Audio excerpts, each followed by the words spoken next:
Okay, så har jeg sammen i dag skal spille lidt Roblox. Og hvorfor ligger det der? Ej, det... Jeg vil have den der pind. Okay, vi skal lige spille et Lumber Tycoon. 2. Er det her med god økse? Det er lang tid siden vi sidst har spillet Lumber Tycoon. Kom nu. Det er en dårlig økse.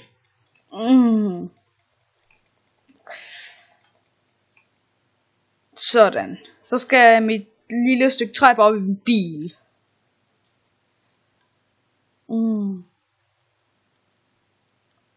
Det kunne være så fedt, hvis man kunne låne penge ind i det her spil. Sådan. Sådan der endelig. Ja. Falder du ud? Jeg tror det går. Det gør det så ikke.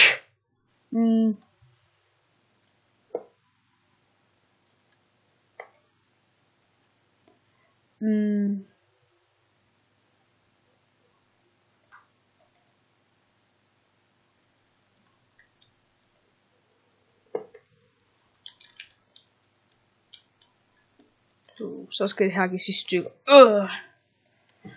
Dårlig økse. Okay, vi skal helt sikkert have købt en bedre økse.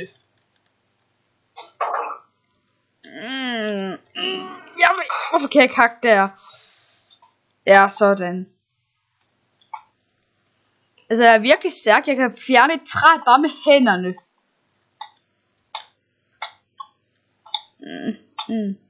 Der. Ja, så er jeg snart hakket i stykker. Wow.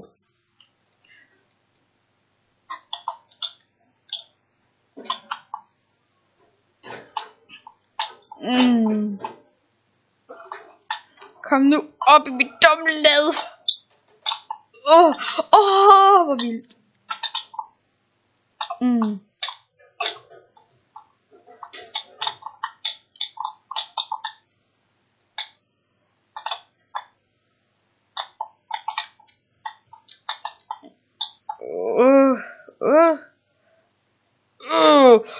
Jeg kunne få stablet min bil.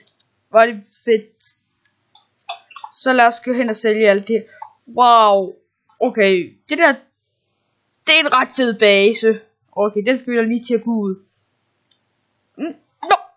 Jeg vil ind. Lad mig komme ind. Okay, hvad nu hvis vi prøver jeg vil ind i din base. Det er så fedt. Okay, kan jeg ikke. Hvorfor må jeg ikke komme ind i din dumme lortebase? Den er alligevel så grim. Ja, jeg ved godt, det ikke er min base, men hvad? Du er dum. Ja. Så lad os gå hen og sælge det her træ.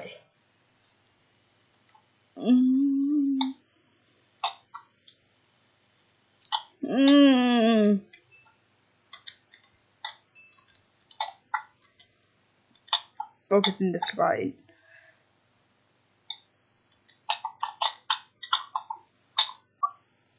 Kom nu. Kom så. Ja, vi har altid problemer ved at få det der ind.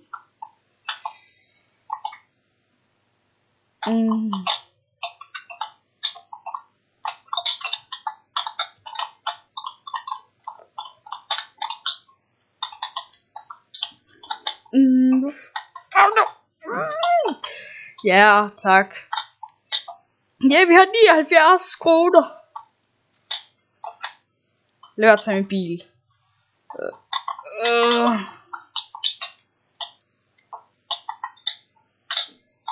Der. Lad mig gå ind i mig. Hey.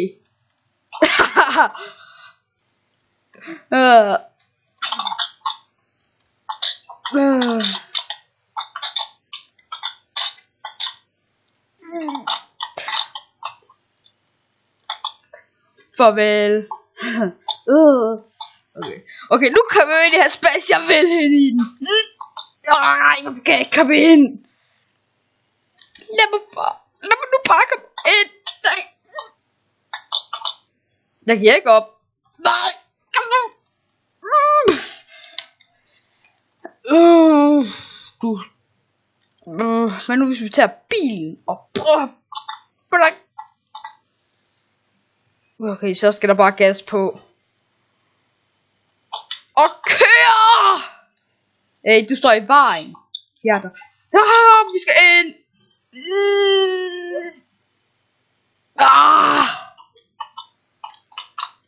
Hvor er det dumt. Det er alligevel så en grim base, du har.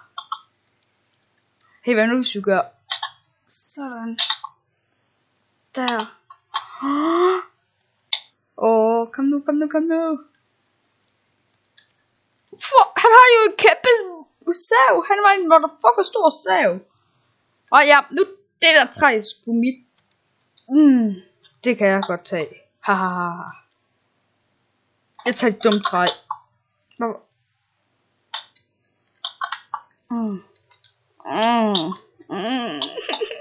Jeg vil have det træ.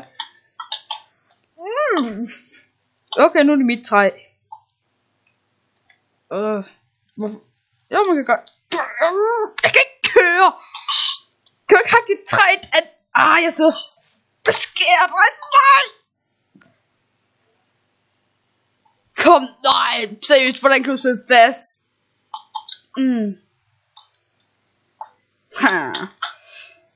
Dumme bil. Vi har 105 kroner, fedt. Okay, vi kommer og tage de helt store træer og fælder. Og sælger. Men jeg tænker måske også sådan lidt, at vi skal ud og... det er måske lidt meget hakken. Ja. Jeg tænker, at vi skal op og udforske noget af alt det her bjerg. Lad os køre op og udforske det.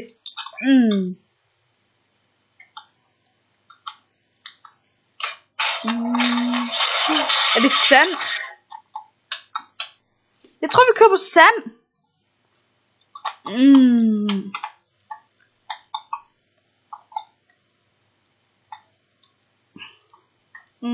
Vi kommer på vildt fedt sand.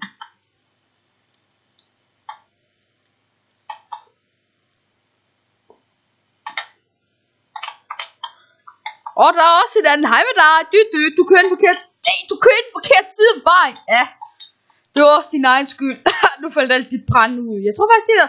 Wow, det er noget helt rødt træ. Jeg tror det er virkelig noget godt træ. Der står træ op på det der klip. Jeg tror der er en vulkan. Måske der man får altid træ fra. Derovre. Det her det er et fedt sted, mand. Okay, jeg tager det der. Jeg vil have det. Kan jeg få det?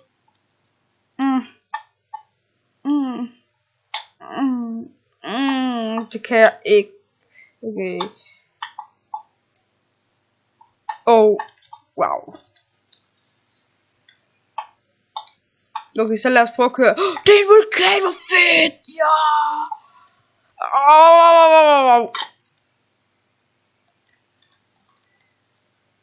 Noget fed musik.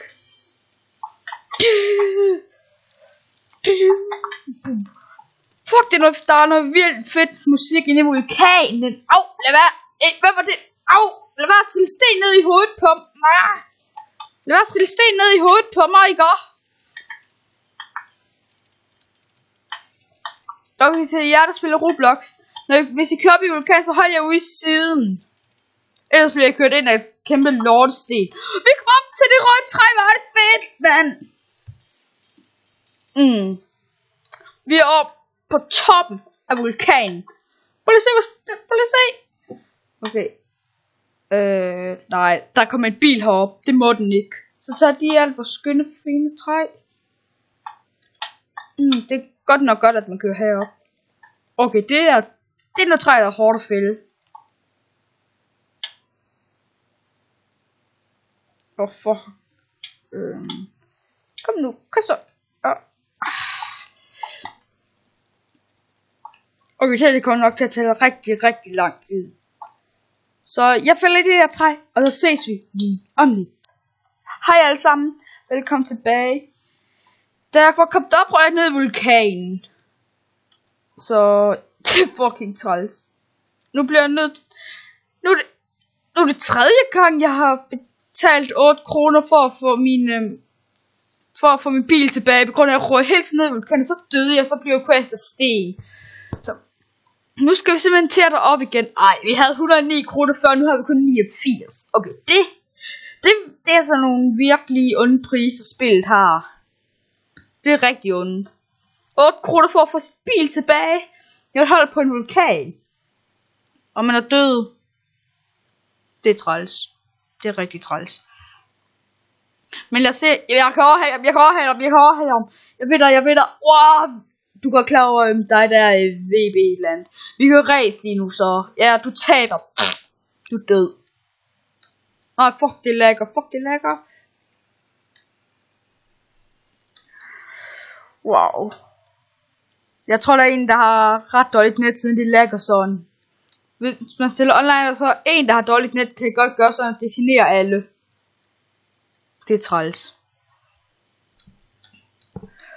Der er så langt op. Jeg tror så at de der hvide træer giver lidt mere end det mørke. Så kører vi ind i vulkanen igen. Der begynder det der. Sten.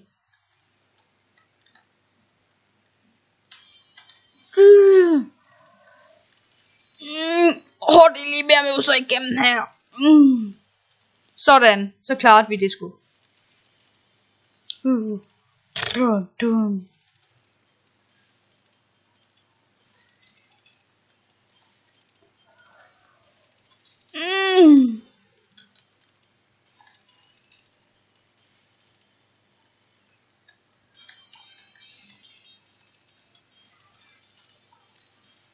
Ja. Så er jeg snart op endelig ved mit røde træ igen.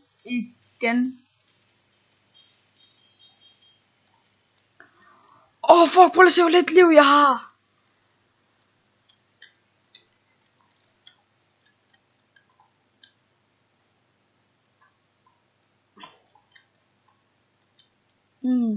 Okay, jeg skal nok gå på ved ikke at fange.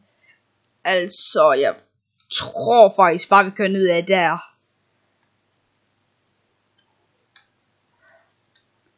Så okay, hvor er min økse og det der hen? Ej. Jeg har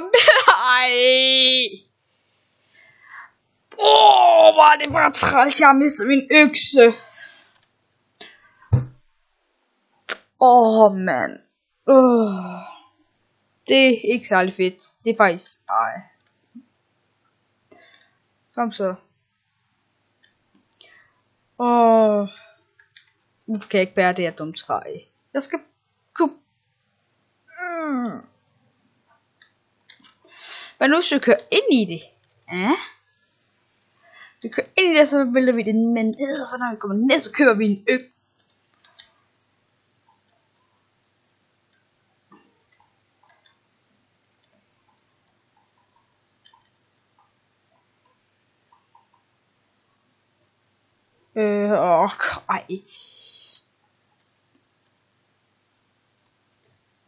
This is not good.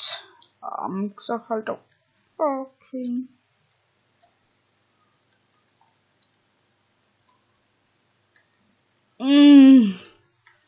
Så bliver vi sgu bare nødt til at køre ned. Woohoo! Nej. Mand. Ja, det. Vi tager hans streg. Kan jeg tage et træ? Jeg kan tage hans træ, hvor fedt! Ja, nu er det mit træ. Jolt. Okay, de lægger ret meget. Jeg skal nok have det gjort bedre til næste gang. Og det der dit. Nej. Så kan vi køre ned med vores ene stykke træ. Vi kører. Det er mit træ. Altså, jeg ved faktisk ikke, hvad det her flag der betyder. Men jeg tror, vi er venner. Og kan jeg tage det der? Det kunne være fedt, hvis jeg kunne. Det kan jeg. Nej! Det giver min bil. Hvordan kan vi Kan man trække håndbremsen i det her spil, eller hvad?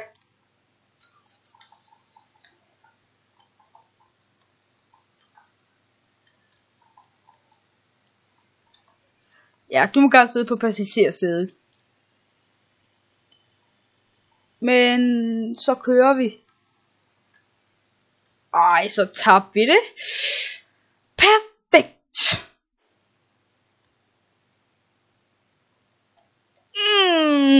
For langt.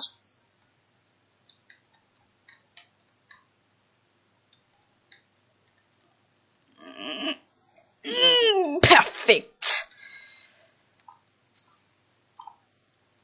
Det er min bil.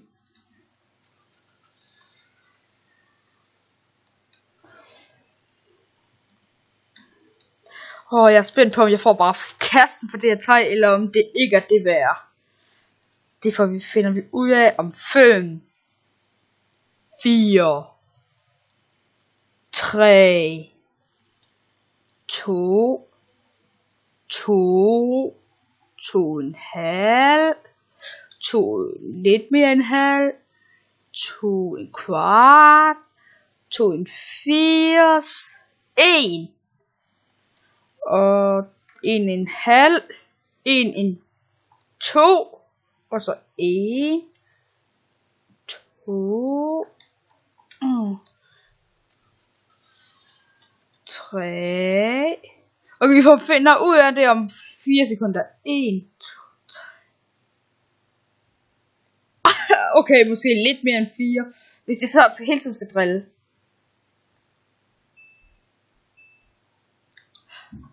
Jeg fik et eller andet med 100 for det. Og det er lille. Okay, jeg tror faktisk godt, det kan betale sig at køre derop. Mindre man hele tiden mister sin bil. For så kan det altså ikke. Vi skal i hvert fald have en økse. Det er den vigtigste ting. Ikke den. 190. For sådan en. Vi tager sgu den.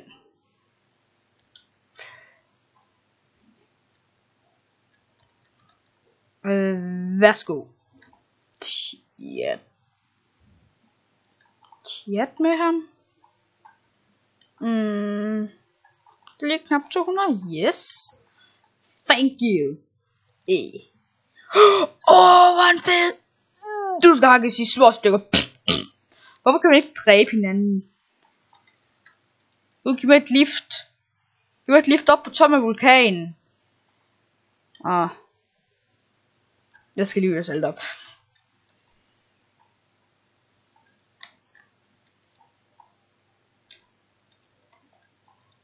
Så skal vi til op på toppen af vulkanen igen.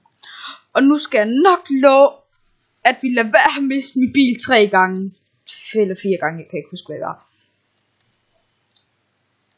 Helt derop skal vi. Så lad os bare komme afsted. Så når jeg er kommet op, så ses vi lige om lidt. Velkommen tilbage alle sammen.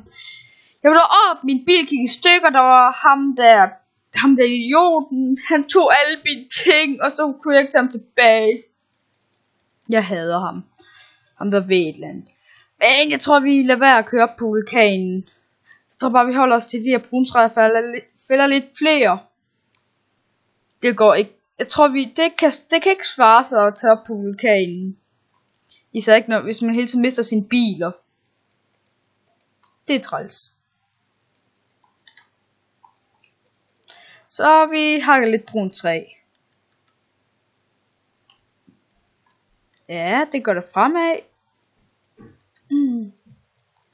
Kom nu.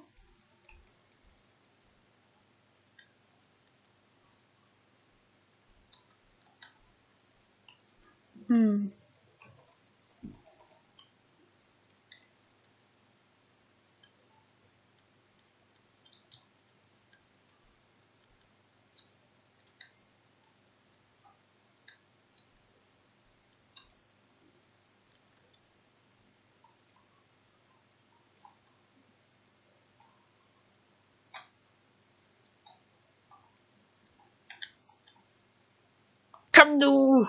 Ja, sådan. det er lækker.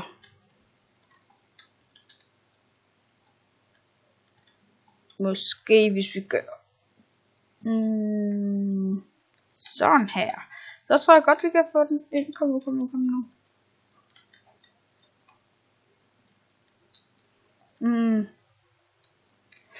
Ej. Ja. Hvordan kan det være så svært at få det ind?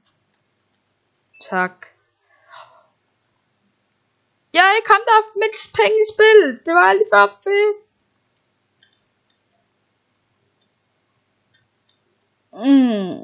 Yeah. Og jeg vil så gerne have 5.000 i det her spil.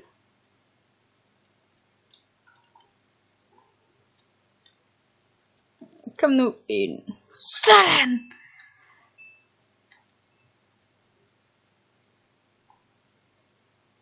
$516. Ja, det er da ret mange penge. Nej.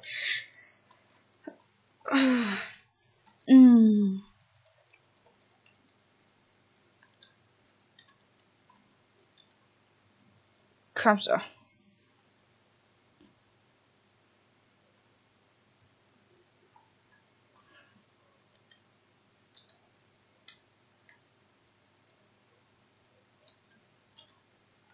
Kom nu. Hvorfor er det så træls at få ind?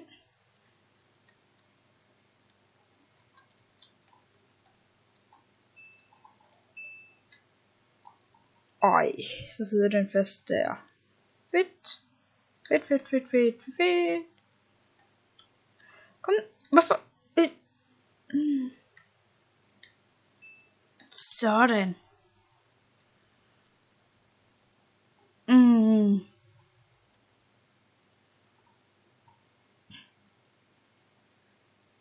Ja, er der noget vi skal have ind i butikken? Der står en masse tynder. Nej. Vi kan aldrig komme op igen. Okay, det kunne så godt. Det var tæt på, at vi aldrig kunne komme op igen. Hvad koster sådan? Hvad koster? 2040. Okay, så har vi slet ikke råd til. Samle. De er dyre. Hvad da? Hvad er det nu, det hedder? Jeg kan ikke huske, hvad han hedder. Vi skulle faktisk ikke købe noget af ham lige i dag. Jeg tænker, vi skal have vores bil tilbage.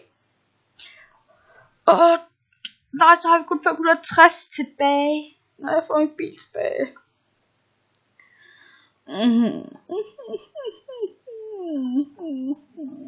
Det er så træls.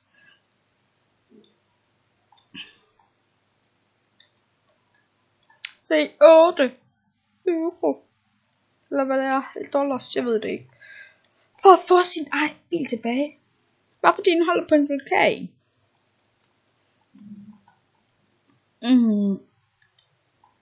Bær op. Rundt.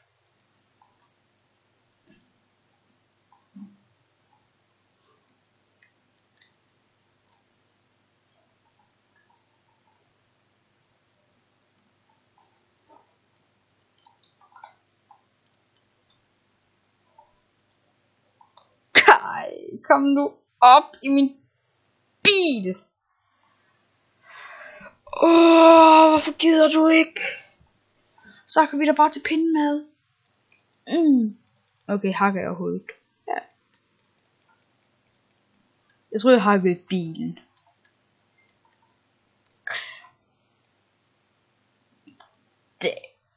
Der.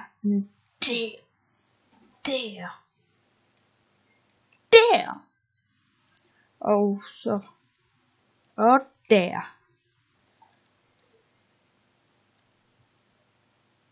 Sådan.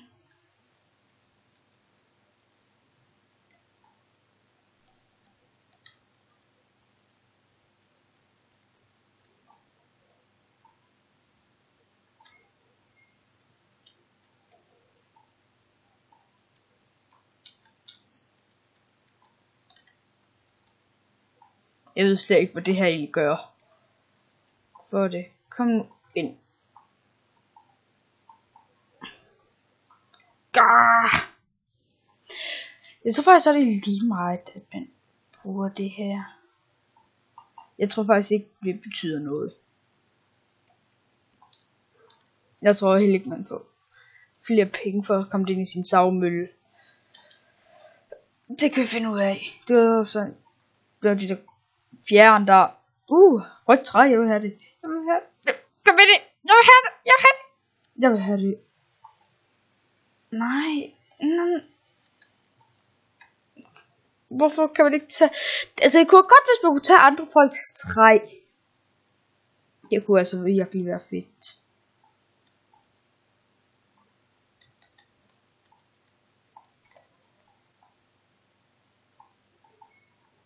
Der.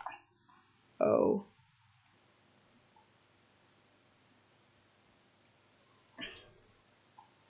Lad nu være køre ind i mig hele tiden. Okay, jeg kunne godt se. Ligesom der kørte ind i ham. Hvor han mistede alle sit træ. Okay, det er fair nok. Men så skal det ikke være dig. Ja, vi har snart fået læsset med vores bil.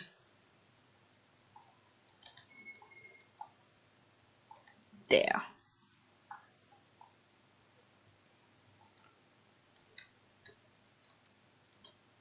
Kassa. Nej. Stop. Ja. Nej. Fy, stop. Godt.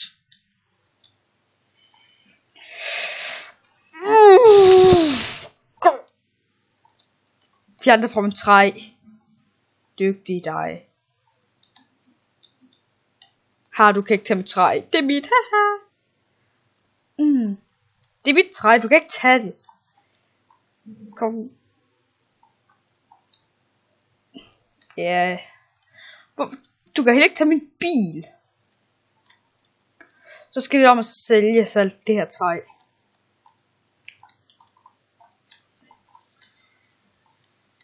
Mand. Hvorfor er han altid efter mig? Okay.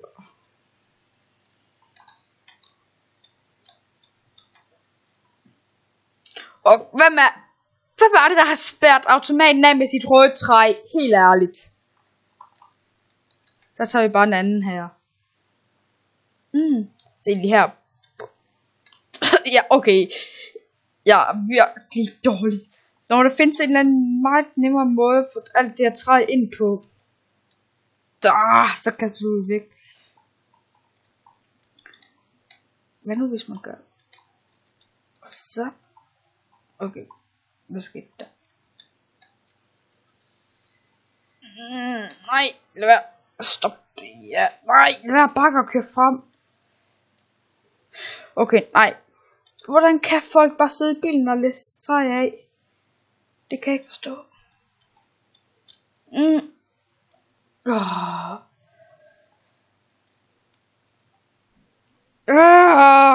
Hvor er det træls. Den er dum træ.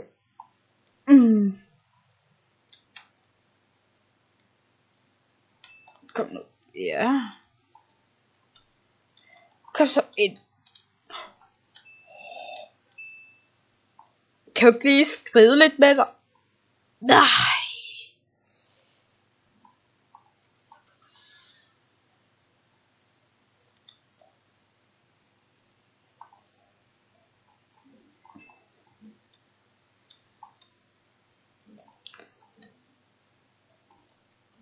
Jeg tror vi får 600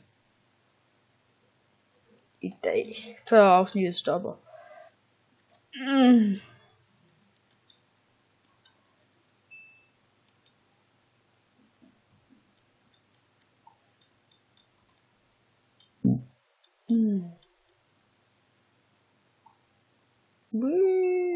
Hvor langt kan man egentlig køre ind med det her? Okay, det er fint langt. 606 kroner. Hvorfor hold...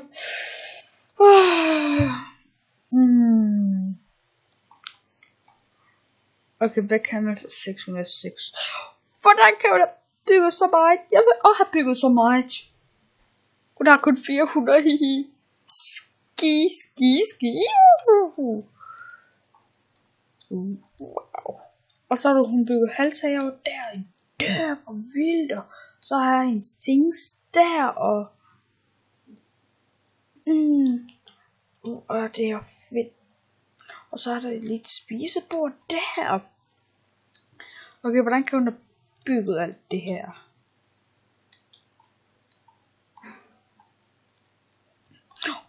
Okay, toilettet kunne også så lidt mere skjult. Men jeg ved ikke, hvor lang tid der er gået af afsnittet, men jeg tænker, at jeg sådan vil stoppe det her. Men hver mandag og tirsdag og torsdag vil der komme nogle nye afsnit ud. Så jeg håber, at vi ses på torsdag. Farvel.